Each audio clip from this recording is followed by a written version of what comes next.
लेकर हमारे सहयोगी अभिनव चतुर्वेदी हमारे साथ जुड़ गए हैं। अभिनव, मध्य प्रदेश में 230 विधानसभा सीटों पर वोट डाले जा रहे हैं, क्या तैयारी है चुनावों को लेकर? जी पूनम, मैं आपको अपने दर्शकों को बता दूं कि मध्य प्रदेश में आज विधानसभा चुनाव संपन्न होने जा रहा है, जिसके लिए आज वोट डाले जा रहे हैं। ये मध्य प्रदेश में ये विधानसभा चुनाव मध्य प्रदेश की 230 विधानसभाओं में एक ही साथ एक ही चरण में संपन्न होने जा रहा है। मैं आपको बता दूं कि शांतिपूर्ण और मतदान के लिए प्रशासन ने भी अपने स्तर पर काफी अच्छी तैयारी की गई है। इस शांतिपूर्ण मतदान हो सके और वोटिंग भी परसेंटेज भी बढ़े, इसके लिए निर्वाचन आयोग ने अपने स्तर पर बहुत अच्छी तैयारी की गई है। इसके लिए कई जगह महिलाओं की पिंक थीम रिलेटेड बनाए गए मतदान केंद्र बनाए गए हैं, जहां पर सिर्फ महिला कर्मी है। ऐसे कई जगह देखने को मिला है कि जो दिव्यांग जन है तो उनके लिए भी खास तौर पे पोलिंग बूथ बनाए गए हैं, जहां कर्मचारी भी मतदान कर्मी भी दिव्यांग जन ही रहेंगे। ऐसे काफी अच्छे नवाचार किए हैं। और साथ में मैं आपको बता दूं कि शांतिपूर्ण चुनाव के संपन्न होने के लिए काफी अच्छी तादाद में फोर्स की भी तैनाती की गई है, पुलिस फोर्स और पहला मिलिट्री फोर्स की भी तैनाती की गई है। और 2-3 जिले जो है मध्य प्रदेश के वो नक्सल प्रभावित क्षेत्र में आते हैं, जैसे बालाघाट, डिंडौरी और मंडला। तो वहां पर मतदान 8 बजे से लेकर दोपहर 3 बजे तक चलेगा। बाकी जगह 7 बजे से लेकर 5 बजे तक वोट डाले जाएंगे। जी बिल्कुल, 9 बजे का समय हो रहा है। अभिनव, अब तक अगर मतदान प्रतिशत की बात की जाए तो कितने प्रतिशत वोट डाले गए हैं मध्य प्रदेश में? जी मैं पूनम आपको बता दूं कुछ समय में ही मध्य प्रदेश का निर्वाचन आयोग आधिकारिक मतदान अभी तक कितना हो चुका है उसके आंकड़े जारी करेगा। उसके बाद ही कुछ कहना संभव हो पाएगा कि वोटिंग कितने परसेंट हुई। पूनम, लेकिन मैं खास आपको बता दूं कि मध्य प्रदेश में कई जगह ग्रामीण इलाकों में कई जगह देखा जा रहा है कि सुबह 7 बजे से ही वोटिंग के लिए लंबी लंबी लाइन लगी गई है और महिलाओं की लाइन भी लगी गई है। यानी कि कुल मिला के ये कह सकते हैं तस्वीर देखने बाद कि मध्य प्रदेश में वोटिंग परसेंट अच्छा रहने वाला है, ये मैं बता दूं। और मध्य प्रदेश की एक खास बात आपको बता दूं कि अगर वोटिंग परसेंटेज ज्यादा रहता है तो बीजेपी की सरकार आने की संभावना ज्यादा रहती है। ये आज तक मध्य प्रदेश के राजनीतिक इतिहास की पहचान है। बिल्कुल बिल्कुल अभिनव, और साथ ही साथ वहां कुछ सीटों पर झड़प भी देखने को मिली है बीजेपी और कांग्रेस के कार्यकर्ताओं के बीच, क्या वजह रही? जी बिल्कुल, क्योंकि ये चुनाव पूनम बहुत ही कश्मकश वाला है, बहुत ही करीबी मुकाबला है, बहुत ही कड़ा मुकाबला है। तो कुछ भी नहीं कहा जा सकता कि मध्य प्रदेश सरकार किसकी बनने वाली है।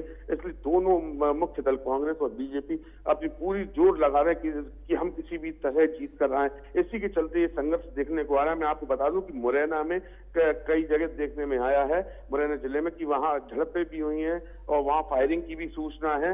ऐसे कई जगह झड़प भी देखने को मिली है। जी पूनम, बिल्कुल अभिनव, जिस तरह से बताया जा रहा है कि वहां सामान बांटने को लेकर झड़प हुई और हालांकि ये सामने नहीं आ पा रहा कि सामान किस पार्टी की ओर से बांटा जा रहा था, इस वजह से दोनों पार्टियों में झड़प हुई और आपस में झगड़ा शुरू हो गया। जी बिल्कुल, क्योंकि जब इस तरह की चीजें सामने आती पूनम तो आपस में ही एक दूसरे पर आरोप प्रत्यारोप लगाया जाता है कि चुनाव में तो आजकल कई ऐसी चीजें आमतौर पर देखने को मिल जाती हैं। मुरैना में भी बहुत कश्मकश वाला चुनाव, ग्वालियर चंबल के इलाके का चुनाव है और बहुत ही टफ फाइट है वहां पर। तो वहां बीजेपी ने पिछली बार भी बहुत कमतर परफॉर्मेंस दिया था, तो अभी वहां बहुत नजदीक फाइट। और दिमनी में ये हुआ है जो देखने को आई है झड़प की घटना, वहां फायरिंग की सूचना आई, वो दिमनी, मुरैना की दिमनी विधानसभा सीट से देखने को आई है, जहां खुद केंद्रीय मंत्री नरेंद्र सिंह तोमर बीजेपी की उम्मीदवार होकर चुनाव लड़ रहे हैं। बिल्कुल अभिनव, अगर मध्य प्रदेश की बात की जाए तो सीधा मुकाबला यहाँ कांग्रेस और बीजेपी के बीच में है और साथ ही साथ वहाँ अनोखी पहल भी देखने को मिली मध्य प्रदेश में। इन जो कार्ड जो है वो बांटे गए थे, इनविटेशन कार्ड बांटे गए थे ताकि लोगों को आकर्षित किया जा सके। जी पूनम, बिल्कुल आप सही कह रही हैं कि मध्य प्रदेश में इस बार कई नवाचार देखने को मिले हैं।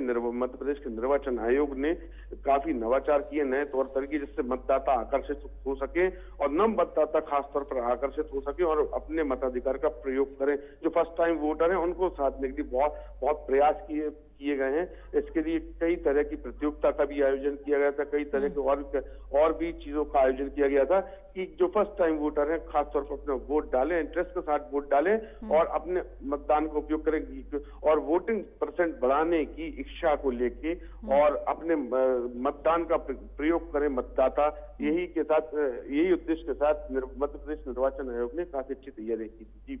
बिल्कुल, मतदान जो है वो त्योहार की तरह होता है अभिनव। वहाँ कौन कौन से नेता अब तक वोट डाल चुके हैं मध्य प्रदेश की अगर बात की जाए तो? जी, मैं आप बता दूं पूनम की अभी मध्य प्रदेश में जो चुनाव चल रहा है 230 विधानसभाओं में, तो कांग्रेस के जो चेहरे हैं, सीएम फेस हैं, जो कमलनाथ, जो पूर्व मुख्यमंत्री कमलनाथ एवं जो अभी प्रदेश कांग्रेस अध्यक्ष भी हैं कमलनाथ, वो अपनी पत्नी के साथ सौंसर विधानसभा में वोट डाल चुके हैं। अपने परिवार साथ वोट डाल चुके हैं और केंद्रीय मंत्री प्रहलाद पटेल तो खुद भी चुनाव लड़ रहे हैं नरसिंहपुर जिले से, तो वो भी परिवार समेत वोट डाल चुके हैं।